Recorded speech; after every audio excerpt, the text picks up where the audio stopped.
ఇంట్లో చాలా ఇన్సిడెంట్స్ జరగడం మధ్యలోవి మొదలయ్యాయి.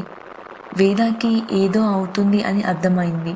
వాళ్ళ అమ్మకి కాల్ చేద్దాం అంటే అవ్వట్లేదు. తర్వాత ఒకరోజు ముగ్గురు పడుకున్నారు. సడన్గా ఎవరో అరిచిన సౌండ్.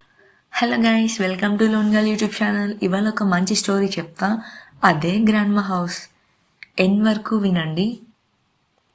చిన్నప్పుడు ఎవరికైనా నానమ్మ ఇల్లు కానీ అమ్మమ్మ ఇల్లు కానీ వాళ్ళ ఊరు కానీ వెళ్ళడం చాలా ఇష్టం కదా. చిన్నగా ఉన్నప్పుడు చాలాసార్లు వెళ్ళే ఉంటారు.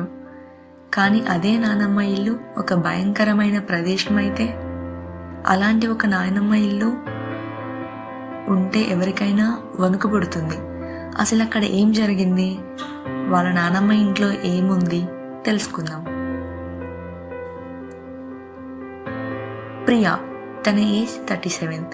తను ఒక కంపెనీలో సాఫ్ట్వేర్ ఎంప్లాయర్గా వర్క్ చేస్తుంది. తనకి వచ్చే ఆఫీస్ ప్రాజెక్ట్స్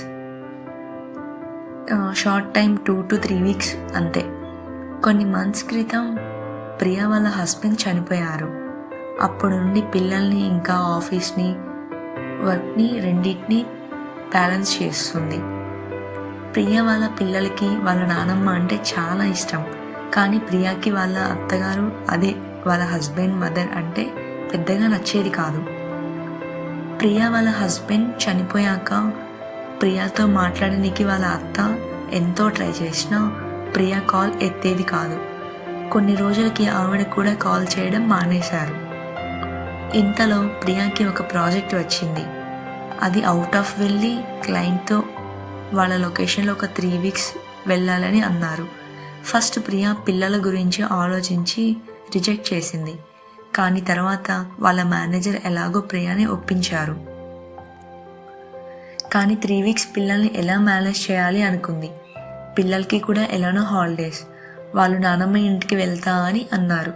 సర్లే ఇంకేం చేస్తాం, నచ్చకపోయినా కూడా అవసరం కోసం అత్త వాళ్ళ ఇంట్లో ఉంచుదాం అనుకుంది ప్రియా. వాళ్ళ నాయనమ్మ ఇల్లు ఊరికి మొదట్లో ఉంటుంది. అసలు వాళ్ళ ఇంటి చుట్టూ ఏ ఇల్లు ఉండవు. సరే అని ప్రియా కారు వేసుకొని వాళ్ళ అత్తయ్య వాళ్ళ ఇంటికి స్టార్ట్ అయ్యారు. వాళ్ళు ఉండే ప్లేస్ నుండి 2 hours డ్రైవ్లో వాళ్ళ నానమ్మ ప్లేస్కి వెళ్ళారు. ఇంటికి వెళ్ళగానే వాళ్ళ నానమ్మని బయటే ఉంది. తను పని మీద ఊరు వెళ్తున్నా వచ్చేసరికి 2 to 3 days అవుతుంది అని ప్రియా చెప్పింది. దానికి వాళ్ళ అత్త జస్ట్ హెడ్ నాట్ చేశారు. ఎంత పొగరు అని అనుకుంది. వాళ్ళ పిల్లలకి అల్లరి చేయొద్దు, జాగ్రత్తగా ఉండండి అని అన్నారు. వాళ్ళిద్దరూ వాళ్ళ నానమ్మ పక్కకెళ్ళి కబుర్లు చెప్తున్నారు. వాళ్ళ ఇద్దరి పిల్లల పేర్లు అనుష ఇంకా వేద. ఇద్దరు అమ్మాయిలే. అలా వాళ్ళ పెరట్లో ఆడుకున్నారు. నైట్ అయింది. డిన్నర్ చేశారు. వాళ్ళ నాయనమ్మ ముగ్గురు కలిసి తిన్నారు. అలా వాళ్ళిద్దరు వాళ్ళ నానమ్మ దగ్గరే పడుకున్నారు. మధ్యరాత్రి వేదకి ఏదో సౌండ్స్ వస్తున్నట్టు అనిపించి లేచి చూసింది. పక్కన అనుష లేదు. వాష్రూమ్ డోర్ ఓపెన్ చేసి ఉంటే వెళ్ళింది. లోపల అనుష ఫుల్ వామిట్ చేసుకుంటుంది. మొత్తం గ్రీన్ కలర్లో. వేదాకి భయమైంది. వెంటనే వాళ్ళ నానమ్మని లేపింది. కానీ ఆమెడ లెగలేదు. వేదాకి భయమేసి అనుష ఇయర్స్ గట్టిగా పట్టుకుంది. కాసేపటికి అనుష నార్మల్ అయ్యింది. అలా నెమ్మదిగా మళ్ళీ పడుకున్నారు. నెక్స్ట్ డే మార్నింగ్కి అనుషకి ఫుల్ ఫీవర్ స్టార్ట్ అయింది. వాళ్ళ నాన్నమ్మ తనకి ఏవో కషాయం లాంటిది ఒకటి చేసి ఇచ్చింది. తనకి అన్నీ వాళ్ళ నాయనమ్మనే చూసుకుంటుంది.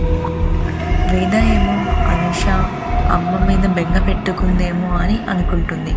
కొంచెం కొంచెంగా తన హెల్త్ రికవర్ అయ్యింది. అంతా నార్మల్గా మారింది. ఒకరోజు నైట్ ముగ్గురు పడుకున్నారు.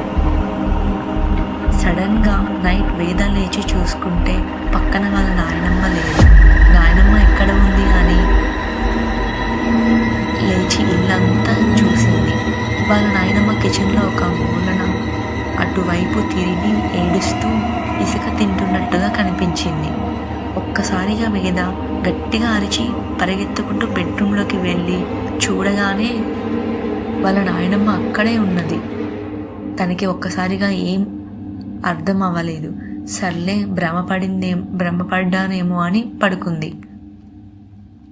ఒక 2 days తర్వాత వాళ్ళ పెరట్లో ఒక ఉయ్యాల ఉండేది. అందులో వేద ఊగుతుంటే వెనక నుండి అనుష ఊపుతుంది. ఏమైందో తెలీదు, సడన్గా అనుష వేదాన్ని గట్టిగా తోసేసింది. దానితో వేదాకి ఫుల్ దెబ్బలు తగిలాయి. ఇలా వాళ్ళ ఇంట్లో చాలా ఇన్సిడెంట్స్ జరగడం మధ్యలోవి మొదలయ్యాయి. వేదాకి ఏదో అవుతుంది అని అర్థమైంది. వాళ్ళ అమ్మకి కాల్ చేద్దాం అంటే అవ్వట్లేదు. తర్వాత ఒకరోజు ముగ్గురు పడుకున్నారు. సడన్గా ఎవరో అరిచిన సౌండ్ వచ్చింది. ఒక్కసారిగా వేద లేచింది. లేచి చూస్తే పక్కన వాళ్ళ నాయనమ్మ లేరు. అలానే అనుష కూడా లేచి భయంతో వణుకుతూ ఉంది. ఏమైంది అనుష అని అంటే, లేచావా, నిన్ను ఇందాకటి నుంచి లేపుతూనే ఉన్నా లెగట్లేదు అన్నది. ఏమైంది అంటే, నాయనమ్మ కనపడట్లేదు, ఇంట్లో విచిత్రమైన సౌండ్స్ వస్తున్నాయి, నాకు భయమేస్తుంది అని అంది. భయపడకు, పద వెళ్ళి చూద్దాం అని వేద అంది. ఇద్దరూ కలిసి ఇల్లంతా వెతుకుతున్నారు. కానీ ఎక్కడా వాళ్ళ నాయనమ్మ లేరు. బయట పెరట్లో కూడా చూశారు, అక్కడ కూడా లేదు. సడన్గా వాళ్ళ మెయిన్ డోర్ లాక్ అయిపోయింది. వీళ్ళు బయట ఉండిపోయారు. భయమేసి గట్టిగా డోర్ కొడుతున్నారు, అయినా ఓపెన్ కావట్లేదు. ఒక్కసారిగా నెమ్మదిగా డోర్ ఓపెన్ అవ్వడం మొదలైంది. వేద, అనుష నెమ్మదిగా అడుగులు వేసుకుంటూ లోపలికి వెళ్ళారు. కిచెన్ నుండి ఏదో సౌండ్ వస్తుంది. వెళ్ళి చూశారు. అక్కడ వాళ్ళ నాయనమ్మ ఏదో మాంసం భయంకరంగా నోటి నిండా రక్తంతో తింటూ ఉంది. ఆ దృశ్యం చూసి ఒక్కసారిగా వేద, అనుష కాళ్ళతో ఇంటి నుండి పరిగెత్తుకుంటూ ఊరిలోకి పారిపోయారు.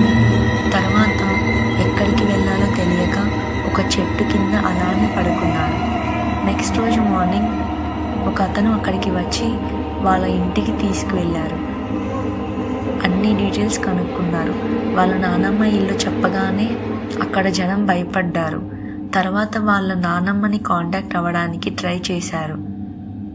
వాళ్ళ అమ్మని కాంటాక్ట్ అవ్వడానికి ట్రై చేశారు, కానీ అవ్వలేదు. అన్ఎక్స్పెక్టెడ్గా 3 weeksలో రావాల్సిన వాళ్ళ మదర్ 2 weeksలోనే వచ్చేశారు. వాళ్ళ అత్త ఇంటికి వెళ్ళగానే ఆ డోర్ లాక్ వేసి ఉంది. తనకి కాల్ చేసింది, ఫోన్ స్విచ్ ఆఫ్ అని వచ్చింది. తనకి ఏం అర్థం కావట్లేదు. ఇదేంటి అని వింతగా అనుకుంది. ఊరి లోపలికి వెళ్ళింది.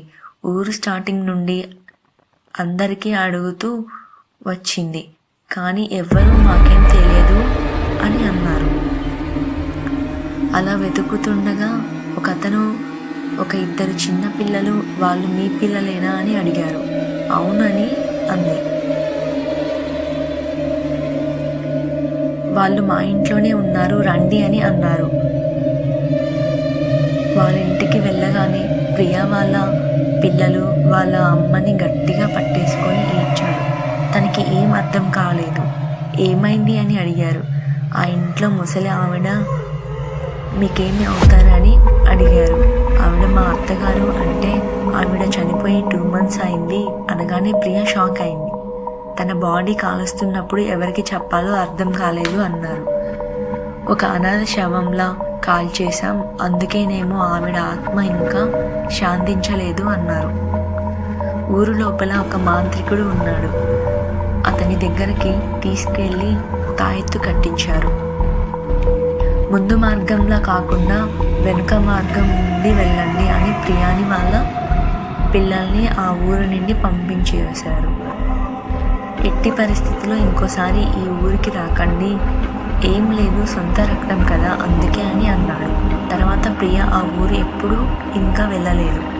వాళ్ళ కాంటాక్ట్స్ కూడా డిలీట్ చేసేసింది. కానీ ఈ ఇన్సిడెంట్ జరిగాక ప్రియా వాళ్ళ పిల్లలు చాలా డేస్ వరకు డిస్టర్బ్ అయ్యారు. వాళ్ళకి ఆ ఇన్సిడెంట్ నుండి బయటికి రావడానికి చాలా టైం పట్టింది. ఇంకా ప్రియా కూడా అక్కడ నుండి నార్త్కి షిఫ్ట్ అయిపోయింది.